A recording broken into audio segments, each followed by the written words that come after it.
turun begitu ya nilainya di bulan September di tahun ini begitu. Tapi di satu sisi mungkin ada faktor lain selain dengan pergerakan harga komoditas secara global, mungkin dari sisi permintaan juga ada penurunan atau seperti apa begitu Ibu Talisa?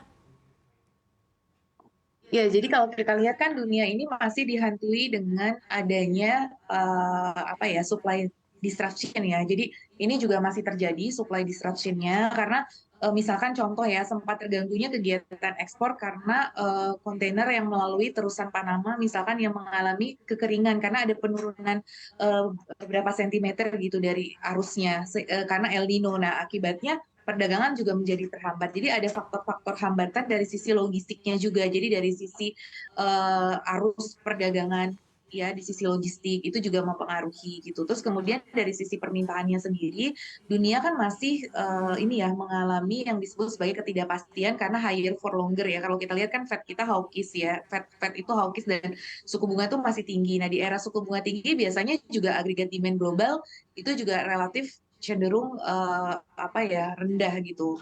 Nah ini juga memicu permintaan terhadap produk-produk kita itu tentunya menjadi berkurang gitu ya di situ. Jadi memang ada pelemahan. Jadi selain China tadi juga memang higher for longer dari sisi agregat demand global itu sendiri juga memang mengalami gangguan. Terus dari sisi supply dari sisi pasokannya ada penurunan pasokan juga dari El Nino-nya, kebijakan proteksi di berbagai negara seperti itu. Nah itu juga apa ya dengan suku bunga tinggi juga untuk menggenjot demand itu di global agak sulit. Ditambah dengan Cina sebagai motor ekonominya memang mengalami perlambatan kan.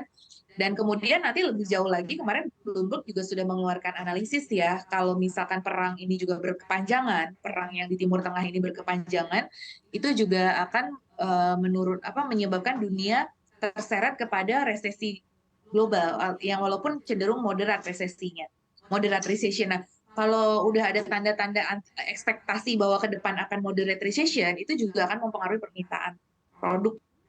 Nah, itu juga pastinya akan mempengaruhi kegiatan ekspor maupun impor seperti itu. Jadi Oke. ekspektasi bahwa dunia akan mengalami resesi pasca adanya perang di Israel dan Timur Tengah ini juga itu akan mempengaruhi gitu.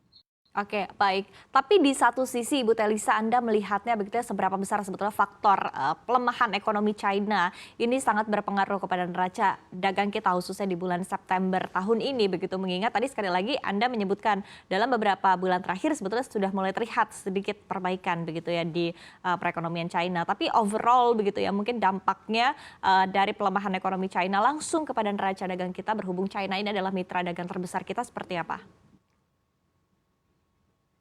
Ya, jadi kan gini, kita melihat bahwa dampak dari Cina ke Indonesia itu kan ada yang langsung, ada yang tidak langsung. Dan kemudian kita juga harus melihat bersamaan dengan dampak lainnya. Jadi nggak bisa kita hanya melihat dampak Cina saja gitu ya. Artinya bahwa ini masalahnya kalau Cina saja, mungkin kita masih bisa mitigasi ya. Tapi kalau misalkan ini sudah global, rentetannya, bagaimana Cina juga berhubungan dengan negara lain, itu kan juga pasti mempengaruhi ya. Jadi artinya bahwa Cina sendiri, jangan lupa gini, hubungan dagang kita dengan Cina misalkan banyak di intermediary produk. Nah, sedangkan nanti misalkan gini, Indonesia ekspor bahan mentah ke Cina, nanti kemudian Cina olah, Cina juga mengekspor ke negara lain. Jadi memang nggak bisa kita lihat hanya semata-mata tadi directly Indonesia dengan Cina gitu, karena ya tadi Indonesia sendiri melakukan ekspor ke Cina misalkan bahan setengah jadi. Nah, bahan setengah jadi itu ataupun bahan mentah diolah oleh Cina untuk melakukan ekspor ke US dan ke Eropa.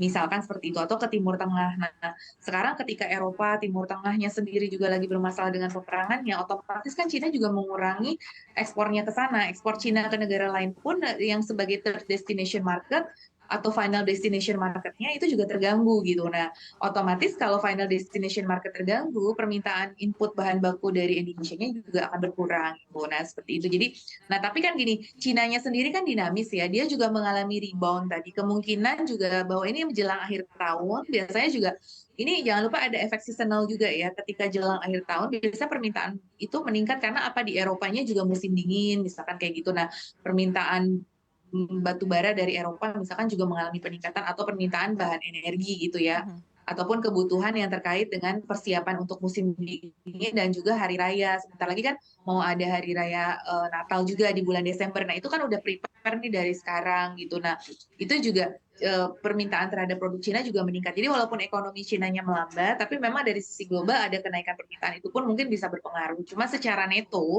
in overall, walaupun itu ada peningkatan dari seasonal dan lain sebagainya, tapi secara fundamentally memang ekonomi Cina melambat gitu. Dan kemudian dunia sedang uncertain dan adanya kemungkinan resesi global ini harus kita perhitungkan. Jadi ada faktor yang menaikkan secara positif, tadi seperti seasonal mau akhir tahun, Ya. tapi ada faktor yang memang secara fundamentally demand terhadap produk-produk kita ini akan terganggu gitu ya Oke. dengan ketidakpastian global ini. Nah, secara netonya mungkin masih positif, tapi Ya. positifnya semakin berkurang gitu sih. Makanya kita harus mitigasi agar positifnya ini masih bisa kita jaga seperti Oke, itu. baik.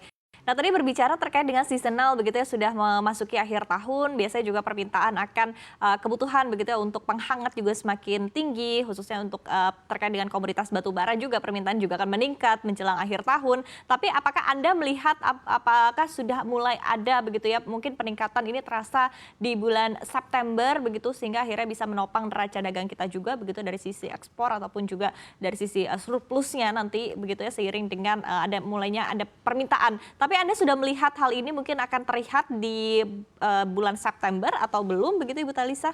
Iya, terkait dengan hal tersebut, kita memang apa ya, artinya bahwa dampak positif itu pasti akan selalu ada dan kita rasakan dan itu juga apa namanya ada ya terlihat dari terutama sih kalau saya melihat dari PMI ya PMI kita masih pada zona yang ekspansif jadi artinya dari sisi manufaktur itu kalau misalkan kita olah itu kita juga masih akan bisa jadi makanya kita memang tidak boleh tergantung pada hanya ekspor komoditas saja yang memang sangat volatile tergantung pada demand globalnya gitu. Nah, demand globalnya sendiri itu sebetulnya bisa kita create yang dari sisi manufaktur ya, olahan gitu. Karena dunia juga membutuhkan produk-produk olahan tadi. Jadi kalau misalkan olahan itu bisa kita dorong juga ya untuk itu juga kita bisa masih menjaga gitu ekspor kita dan yang pasti juga kita harus mencari pasar-pasar biasa ya rumus klasik ya tidak hanya tergantung pada Amerika dan China yang sebagai pasar utama tapi juga pasar non tradisional. Jadi kita juga harus mengembangkan pasar non tradisional kita di mana kalau pasar non tradisional itu juga termasuk ya ke Timur Tengah ataupun ke beberapa negara Afrika atau negara yang tumbuhnya lagi bagus contoh India. Jadi kita juga India ini relatifly cukup resilient ya di tengah guncangan globalnya. Nah, itu mungkin juga kita bisa tingkatkan ekspor ke India atau beberapa negara mitra yang perekonomiannya itu masih bagus dan masih tumbuh, yang PMI-nya juga masih ekspansif. Seperti itu sih biasanya strateginya gitu. Oke.